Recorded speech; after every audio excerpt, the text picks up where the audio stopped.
Imagine a king who rules a whole territory but cannot control his own tears. Imagine a palace where the air is thick with the smell of betrayal and the very people supposed to protect the crown are the ones digging its grave. The golden king is down, 13 elders are in shame, and Queen Naomi has returned with a power that no man can explain. Is this the end of a dynasty or the beginning of a supernatural cleanup? The palace of Ile-Ife is currently in a state of shock. Queen Naomi has finally stormed the palace to see the golden king who has been broken into pieces by the heavyweight of secrets. Dr. Elizabeth has been the one managing the king's health, but medicine cannot heal a heart broken by palace schemes. A short prayer for you. May every hidden plan of the enemy to put you to shame be exposed today. Just as Queen Naomi's light shined through the darkness, may your own glory break through every palace of opposition in Jesus' name. Amen. Welcome to Crown Gist. If you want the deepest updates and the real truth behind the palace walls, you are in the right place. So my Crown Gist friends and families, if you haven't subscribed yet, hit that button now so you don't miss the next fire updates. The atmosphere in the ancient city of Ile-Ife was no longer the same. For days, the wind carried a different kind of message. If you walked past the palace gates, you didn't need anyone to tell you that the Golden King was in a battle that no sword could win. The palace, once a place of celebration, had become a theater of shadows and whispers. It was as if the walls themselves were crying out for justice. It all started when the news broke that Queen Naomi was coming. You see, in the palace of Ile-Ife, Queen Naomi is not just a name, she is like a lamp that was taken away, leaving the room in total darkness. The moment the word spread that she was on her way to see the Golden King, the tension became so high you could cut it with a knife. This wasn't a normal visit, this was a storm approaching the mountain. Inside the palace, the panic was visible. Servants were running helter-skelter, scrubbing floors that were already clean and polishing gold that was already shining. The guards, who usually looked tired from the daily routine, suddenly straightened their uniforms and stood like statues. They knew that a queen was about to enter the building. But why now? Why after all the wahala and the deep pain of the past few years? Dr. Elizabeth, the palace physician, had been the one witnessing the secret agony of the Golden King. She watched as the most powerful man in the land stopped eating. The Golden King, who used to finish hearty meals with joy, was now surviving only on water. He was sitting in his chamber for hours, staring at the walls, replaying the betrayals of Ololi's shadow and the manipulations of those he called his inner circle. Sleep had completely abandoned him. He was tossing and turning every night, his mind filled with the images of how Queen Naomi was treated while he stayed silent. Dr. Elizabeth had tried everything. She brought the best medicine, the most calming herbs, but she knew the truth. You cannot heal a soul that is bleeding from guilt. The Golden King was broken, not because of sickness, but because his eyes were finally opening to the level of wickedness that had been surrounding him. When Queen Naomi finally arrived, she didn't come like someone who had been defeated or someone looking for a favor. No, she stormed the palace. Her presence alone was like a heavy weight that settled on everyone. Every step she took on the palace floor echoed like thunder. The palace officials, even the ones who thought they were lords of the land, found themselves frozen. They couldn't move, they couldn't speak. They just watched as she walked past, her aura glowing with a type of authority that didn't come from man. She was going to see the Golden King, the man who had been broken down into 1,000 pieces. The reports coming out of the inner chambers were heart-wrenching. The Golden King felt like a caged lion. No, worse than a caged lion. He felt like a man who had lost his own shadow. He kept telling the Dr. Elizabeth that the years he spent without Queen Naomi were years of pure torment. He realized too late that the woman he allowed to walk away was actually the pillar holding his peace together. But the real shocker was the way the people reacted. The palace of Ile-Ife is a massive community, and as Queen Naomi walked through, people were literally running to hug her. Women were crying out in joy, and men were bowing their heads in respect.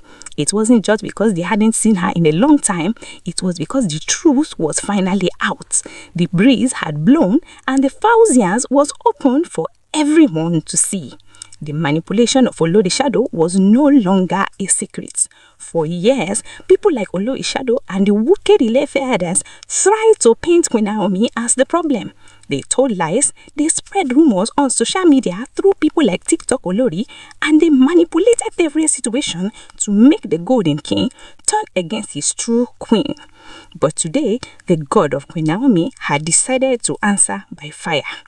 As she entered the king's presence, the Golden King couldn't hold it. Seeing the woman who had endured the humiliation and pain in total silence just to protect the crown, it broke him. He realized that while he was listening to the lies of 13 Ile-Ife elders and the schemes of Olori Shadow, he was actually destroying his own legacy. The weight of the confession, the things that were revealed in that room, made the Golden King realize that his palace had been a nest of vipers. He looked at Queen Naomi and felt a deep, piercing shame. How did he stay quiet? How did he allow this one to be treated so badly?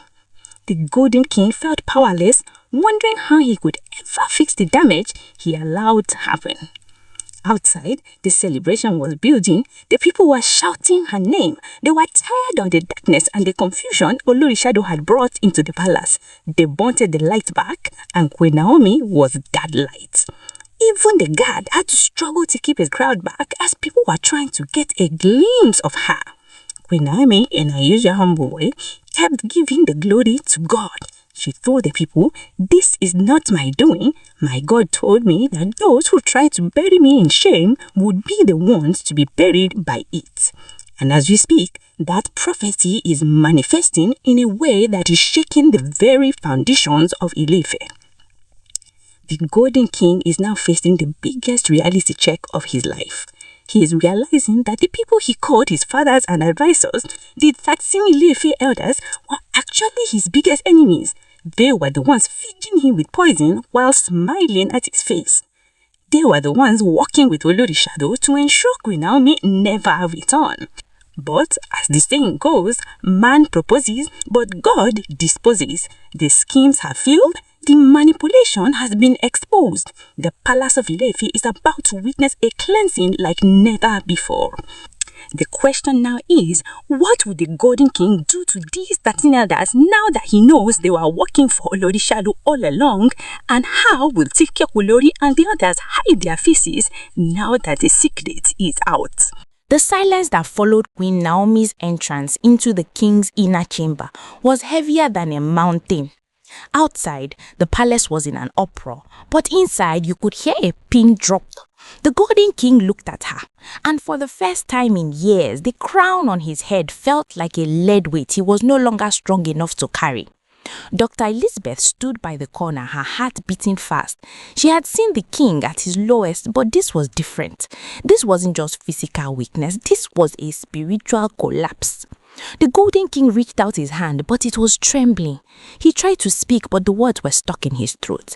How do you apologize to a woman you allowed the world to stone while you sat on a throne of silence? The stories coming out of that room say that the Golden King broke down in tears. Not just small tears, but the kind of weeping that comes from a man who realizes he has been living a lie. He looked at Queen Naomi and confessed that every single day without her had been a torment. He admitted to Dr. Elizabeth and everyone present that the palace had become a theater of betrayal. He finally saw how Olori Shadow had woven a web of deceit so thick that he couldn't see the light. But while the king was weeping, the 13 Ife elders were in their various houses trembling.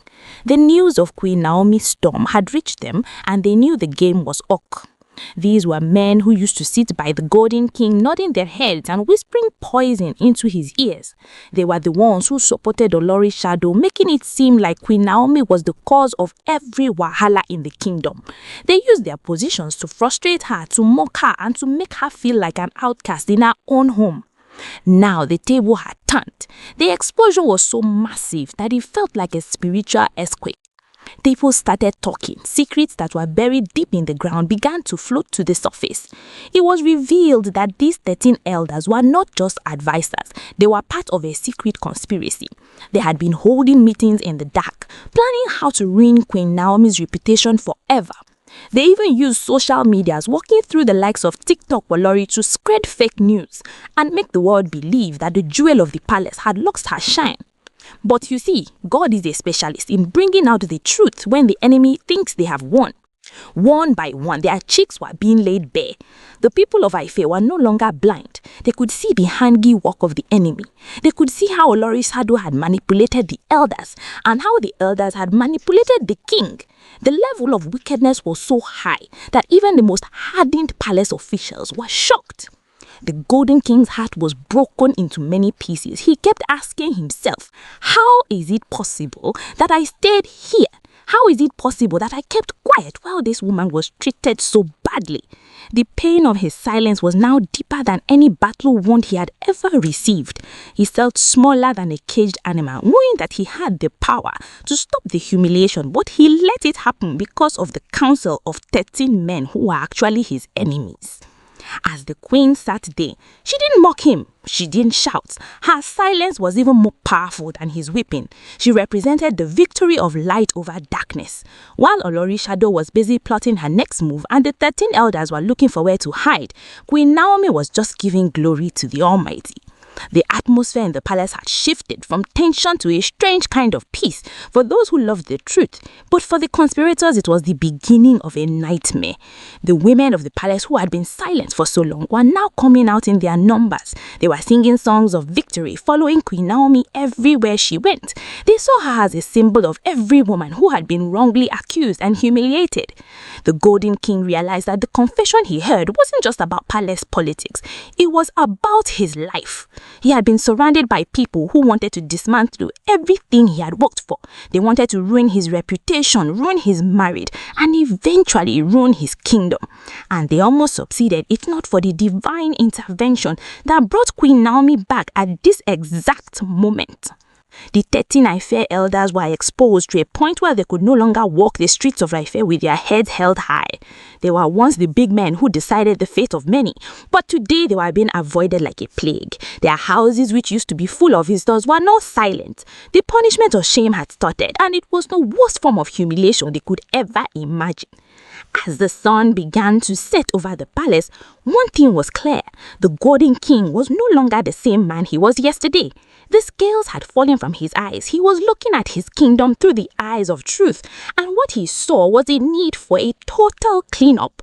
But would he have the strength to fully banish those who caused this wahala? Or would Olori Sado find a way to strike back before the final judgment? The palace of Ife was now like a house where the roof had been blown away by a heavy wind. There was nowhere for the wicked to hide anymore. Inside the royal chambers, the Golden King was still grappling with the weight of the truth. He looked at Dr. Elizabeth and asked a question that showed how much he had been blinded. How did I not see that the people eating from my table were the ones digging my grave? Dr. Elizabeth didn't need to answer. The silence in the room said it all. The Golden King's realization was like a sharp knife cutting through his heart. He understood now that every time he allowed Queen Naomi to be insulted, he was actually allowing his own glory to be dimmed.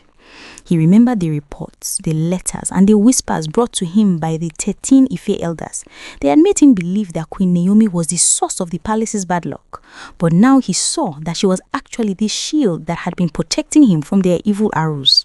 While the king was soul searching, the city of Ife was buzzing with the news of the great exposure. It was revealed that Olori Sado had been the one coordinating the elders. They had a command center of lies, where they decided which rumor to send to TikTok Olori and which lie to feed to the king. They had created a fake reality for the Golden King, making him live in a world where his friends were his enemies and his enemies were his trusted advisors. The level of manipulation was so deep that people were calling it palace witchcraft. How else could you explain 13 grown men elders of the land, dedicating their lives to destroying one woman. They had used every resource at their disposal, money, connection, and even spiritual manipulation to ensure that Queen Naomi remained in exile. They wanted to bury her name so deep that even the history books would forget she ever existed. But they forgot one thing. You cannot bury a star. The more you dig the ground to hide it, the more the light shines through the soil. The people were now openly celebrating the fall of these 13 Ife elders. In the market and on the streets, the gist was the same. Have you heard? The 13 men who thought they were gods have become like salt that has lost its taste. The humiliation was total. These were men who used to have guards clearing the road for them. Now they were hiding behind their curtains, watching the world move on without them. They had been given the worst form of punishment, the loss of their honor. One of the most heartbreaking parts of the gist was the revelation of how much Queen Naomi had endured. It wasn't just that she was asked to leave, it was the way they tried to strip her of her dignity. They attacked her character, her family, and even her faith. But throughout that period, she didn't open her mouth to curse the king or the kingdom. She just kept praying. The Golden King was told about how she would stay up at night during her time away, praying for the peace of Ife and the protection of the king. When he heard this, the Golden King let out a groan that sounded like a wounded animal. He felt so small. He realized that while he was listening to Olori's shadow and the others plot her downfall, Queen Naomi was busy building a spiritual wall of protection around him. The 13 Ife elders tried to send messengers to the palace to beg for mercy, but the gates were shut against them. The Golden King had given an order: no one who has a hand in the humiliation of the queen should step foot in my sight. It was a total shutdown. Even the palace officials who used to take bribes from these elders were now distancing themselves. Nobody wanted to be associated with a sinking ship. As Queen Naomi moved through the palace during her stay, she began to notice the decay that had happened in her absence. The spiritual atmosphere was dry. The joy that used to fill the court had been replaced by a heavy, dark cloud of suspicion. She knew that her work wasn't just to console the king, but to help him clean the house. The battle lines were now drawn. On one side, you had the truth, represented by Queen Naomi and her supporters. On the other side, you had the remnants of the old guard, Olori's shadow, and the disgraced elders who were still looking for a way to fight back. They knew that if Queen Naomi fully regained her place, their time in Ife was over forever. But the power had shifted. The people's love for Queen Naomi had become her shield. They were ready to fight anyone who dared to speak against her again. The jewel was back in the crown, and the Golden King was slowly finding his strength again. But the question remained, would he have the courage to take the final step and officially strip the elders of their titles? Or would the pressure of palace tradition save them from the final judgment? The tension in the air was so thick you could almost feel it on your skin. The Golden King finally stood up from his chair, his eyes clear for the first time in a very long time. He looked at Queen Naomi, then at Dr. Elizabeth, and finally at the empty seat where his advisors used to sit. The palace that was once a theater of betrayal was now becoming a court of justice. Reports from the deep corners of the palace say that the 13 IFE elders have finally reached their breaking point. These men, who once walked with so much pride, are now facing a humiliation that is worse than death. They thought they could ruin a woman's reputation and destroy everything she built just because she was married to the Golden King, but they didn't realize that they were fighting against a higher power. As the story goes, the king has realized that he felt powerless for too long, more powerless than a caged lion. He told those close to him that every moment without Queen Naomi had been a torment that he wouldn't wish on his worst enemy. He saw how the people were running to hug her, not just because they missed her, but because they were satisfied that the truth had finally come out. The people of IFE have seen the schemes, they have seen the handiwork of the enemy, and they have seen the level of manipulation that Olori's shadow and her group used to hold the palace hostage. It was as if a heavy scale fell from everyone's eyes at the same time. The breeze had truly blown and everything was now open. But as we celebrate this return and the exposure of the wicked, we must remember that the palace is still a place of many secrets. While the 13 elders are currently down the drain and unable to show their faces at any celebration, the battle for the heart of the kingdom is never truly over. Queen Naomi's victory is being seen as a sign that "touch not my anointed" is not just a phrase but a reality. Reverend Esther and Yayunifa had warned them long ago that the only way for the king to find peace was to reconnect with the jewel, and now that it has happened, the palace is beginning to breathe again. With my Crown Gist friends and families, before we go further, there is something very important you must know. Everything we have discussed here today, all these deep details about the 13 elders, the tears of the Goving King, the secret conversations with Dr. Elizabeth, and the moves of Olorin's shadow are all alleged reports and verified rumors making the rounds on social media. You must understand that these are social media rumors and should not be taken as absolute facts yet. We are bringing you the updates as it is being discussed in the digital streets and palace corridors. But until there is an official statement from the Palace of Ife itself, please treat this information as unverified and alleged. We are only here to give you the gist as it drops, but it is important to stay balanced. Was it really 13 elders? Did the king truly refuse to eat? Only time will tell the full truth. What do you think about these allegations? Do you believe the 13 elders are truly the ones behind the king's breakdown, or is there another shadow we haven't seen yet? Let me know your thoughts in the comments.